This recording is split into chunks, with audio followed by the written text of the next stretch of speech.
Hello interwebs, welcome to Let's Fix Computers. We're starting halfway through a job here. I've got an Asus A52 laptop with a display fault. As you can see, we've got a washed out or sort of garbled display. We've got it in BIOS at the moment and it's kind of coming and going. Now originally I thought this was a busted panel. I didn't bother recording because you guys have seen me do loads of panel replacements. They're all the same, so I don't bother turning on the camera for them anymore. However, this one is not as clear cut as it initially seemed. I believe that this one is a faulty cable, so I'm just going to take this opportunity to show you some of the variations that we can see with busted display panels and just a couple of the clues you can use to try and figure out what you're dealing with. Now, ultimately, the acid test to figure out whether you've got a busted panel or a busted cable is to plug in a different panel. And for that reason, I've got I've got 3 or 4 tester panels kicking around my shop. This panel here, this is the original one that came out the laptop. The one I've got attached is one of my tester panels. This one's untrusted, but I'm pretty certain it works. However, for argument's sake, we're going to grab another panel from my collection here.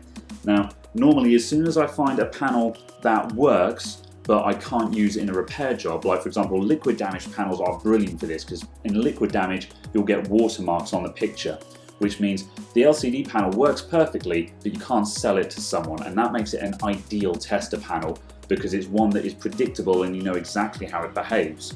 Anyway, let's turn this off and swap the panel around again and see what it does. So as you can see, I've taken the front bezel off and we've just got the cable hanging out the back here. These are LED panels, so they're nice and easy to swap out.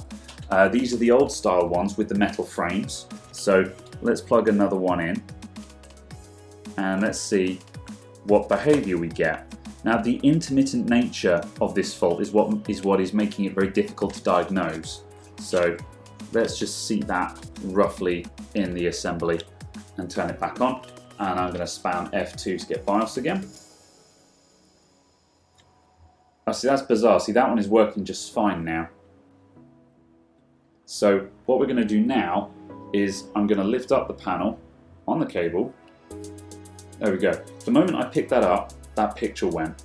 Now, this cable is kind of delicate, but it's not that delicate.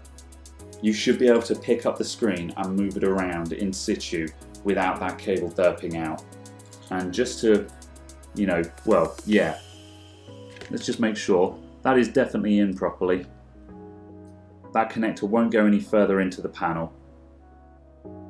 So it's definitely connected and our display is spazzing out. So yeah, and that is what makes me believe that this is a faulty cable. We should be able to manhandle this display without any problems. I know it says do not touch the transparent tape and stuff like that, but really you can get away with this. This should not be an issue. So let's turn that off again. So normally as soon as I see any kind of garbled display like what we're experiencing here, I expect that to be a faulty panel, because what normally happens is, although this tape, I say you can manhandle it, but over long periods of time you can damage it. And a common failure mode is because this tape gets a little bit of abuse from the edges of the screen. A common one on older laptops, for example, on older ones with CCFL backlights, the connector and this tape used to be at the top of the panel. It used to be that way up instead. And this meant that every time you open and close the laptop, it would apply pressure to the back of the panel along those ribbon cables at the top of the LCD. And that over time would damage and eventually break the LCD. That was a really common failure mode. And we don't see that anymore because they moved it so it's all down the bottom now and it's got better protection down there. So eventually these things can wear out. So when I see that kind of garbled display, that's normally what I think has happened. Other symptoms can be where you've got blocks or lines across the display that don't work. Again, that is 9 times out of 10 is going to be the panel. However, this seems to be the 1 out of 100 times where it's not. So what we're going to do now is we're going to strip this down and swap out the display cable, which I've already got a replacement for, and we're going to see if that problem goes away. And what we'll do is we'll plug in these tester panels again, and we'll see if I can manhandle those tester panels without the display garbling. So let's take all these screws out the bottom.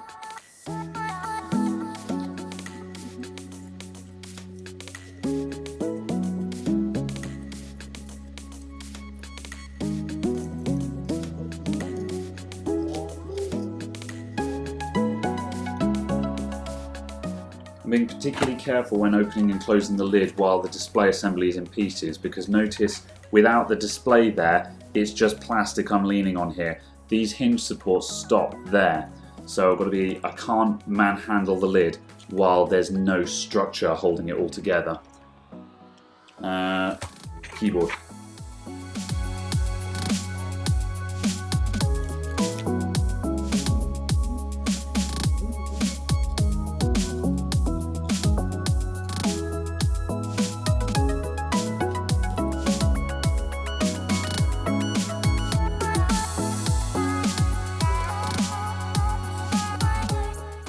Oh, come on. I'm lazy. Don't let me take everything out.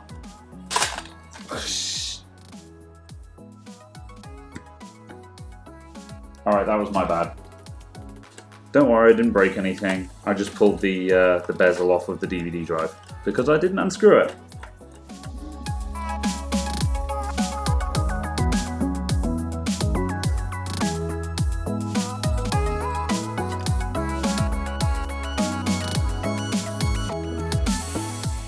Really? That still feels like there's something holding on. Yes, really. What the hell? I missed loads of screws from this. This is what happens when a simple job suddenly turns into a nightmare. Bits fall apart and you miss screws and all sorts. It'll be fine. It'll be fine. Oh, really? The hard drive's got to come out as well. Fine, I'll do it properly.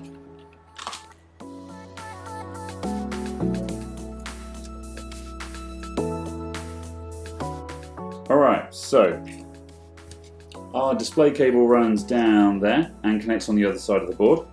So I'm going to turn this over again and unplug that.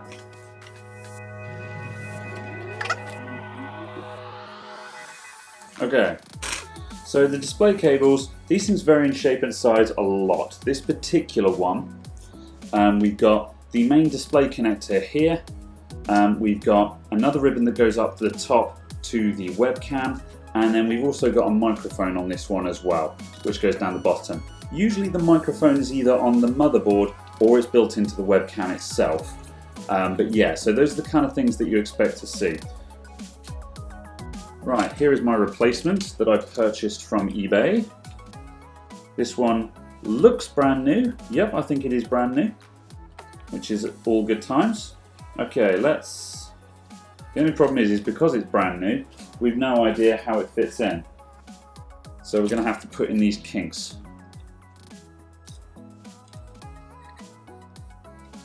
So that's going to go that way up. That's going to come back to about there. That's going to go there. Okay, so that's my guideline for where I should start. So we'll just start cramming this into place.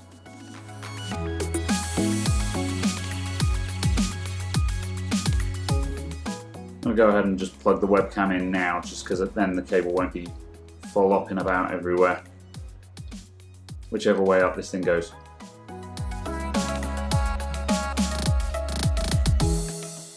And then there's a little hole that microphone is going to fit into. And that looks like it should have this rubber surround, so I'm just going to nick that rubber surround from the old one.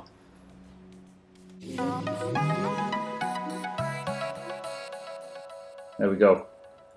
Now, for the owner, all of his friends can hate him for using a laptop microphone in Discord. Okay, right, I think we have enough to test this. Let's plug this cable in on the other side and we'll just run the laptop open. We'll worry about routing all of this properly when we know that it works. So I'm going to feed that through. And this connector is keyed. It's got 2 notches at one end and a single notch at the other end, so I know which way around it goes. Plug that in. Alright. I need that. I need that. Oh no, I don't need this. The power button is there. Cool, and we need a panel. So let's use the same tester panel that I used previously that didn't like being waved around. So we'll plug that in.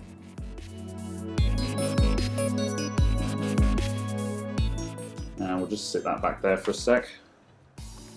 And find some power. Power required.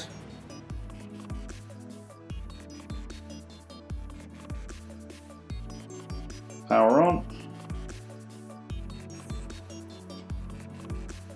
Alright, there we go. Now as you can see, with the replacement cable, I can pick this screen up and I can wave it about. I don't want to abuse it too much because otherwise I will break it. However, my point is made. The previous time with the old cable, as soon as I even touched the display, it was freaking out on me. Whereas now I'm picking it up, I'm shaking it about, I can manhandle it, and it's fine. It's completely happy. That's what it should be like. They should be able to take that kind of abuse. You don't want to give them that abuse, but they should be able to take it. Because that's what they're going to get in daily life. They're going to get shaken, they're going to get moved, they're going to get, they're going to get twisted. So yeah, there we go. So that pretty much proves it. It was the cable. So let's turn that off again, and we'll reassemble this now. And we know, well, actually one more test. I'm just going to put the original display back in, just because I want to make sure that I don't have a faulty cable and a faulty LCD, which would be hella unlucky, but you never know. Oh, I hate the LCD connector so much. It's a horrible connector. This one's brand new and it feels gross already. Ugh. However, all going to plan, you should never need to touch it, so... Alright, power. No problem. Abuse check. Abuse. It's fine, it's happy. Good times. Okay, right. I'm going to unplug that again, just so I can make sure the cable is properly routed. So, let's sort this thing out. This one is quite difficult. Normally there are plenty of channels and clips and things to show you whereabouts the cable is supposed to go, but this display assembly doesn't really have those. So it's kind of hard to figure out what the hell is going on with all of this. Same goes for this top bit. I think that's supposed to do that. So, because I want to make sure that cable is reasonably flat, because if it folds in the wrong places, it'll dig into the back of the LCD, which will cause that kind of rippling effect that you see when you touch an LCD. So I'm just going to use a little bit of Captain tape to tape that back into place. This is just high heat tape. It's just resistant to coming unstuck after a while. You could use just some sellotape if you're DIYing this. However, this is the official sellotape that you use in computers.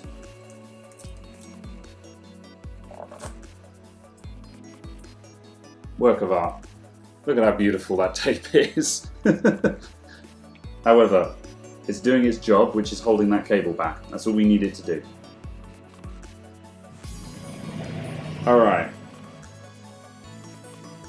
So let's plug this back in, and I'm going to use the tape on the connector just to make sure it doesn't jump out. Sometimes I bother with, if I'm reusing a display connector, I usually don't bother with the tape. However, if you can reuse the tape, it's a good thing. I have had a laptop that I've replaced the LCD on come back into the shop to find, under warranty, to find that the LCD cable had dropped out the back. So it does happen. So if you have the tape and you can use it, then do so. Right, make sure that's in properly and take that down. Now we're going to swing that back into position.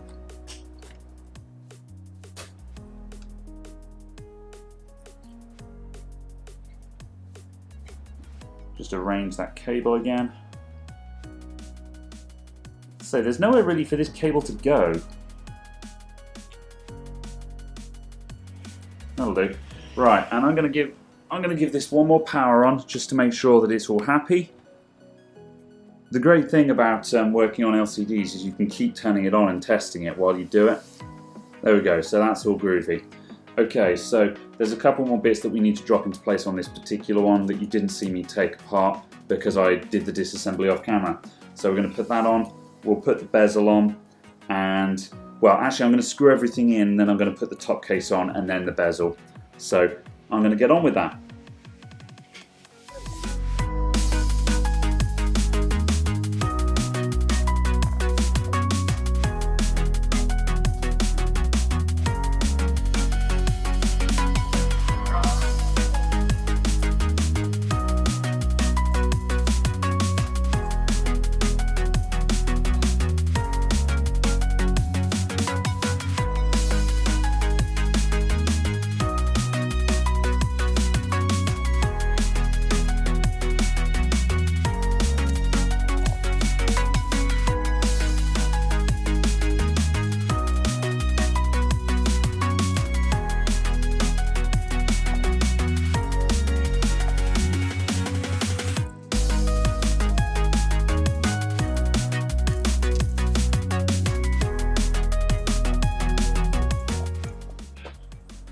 Alright, and we're going for one more test just before I put all the gluey bits back on.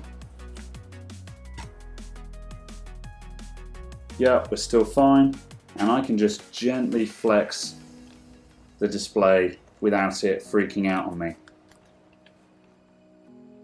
Good.